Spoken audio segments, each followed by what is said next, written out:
Yn y flwyddyn 246 cyn Crist ar Ynys Sicily yn yr Eidal, derbyniodd y brenin Hiero yr ail goron aur newydd, ond roedd Hiero yn amheus o pa mor bur oedd yr aur.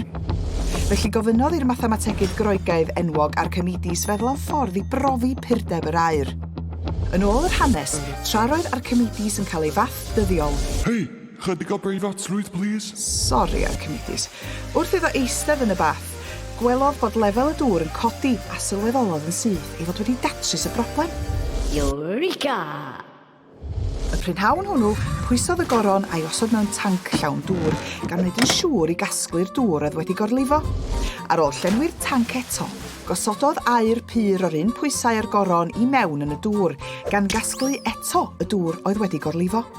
Gwelodd Archimedes bod pwysau'r dŵr a orlifodd yn yr arbrawf gyntaf yn ysgafnach na phwysau'r dŵr yn yr ail arbrawf, ac felly gwyddai oherwydd bod aur yn fetel dwysach na rhai rhatach fel tin neu gopor, bod y goron wedi ei chymysgu gyda metelau rhad.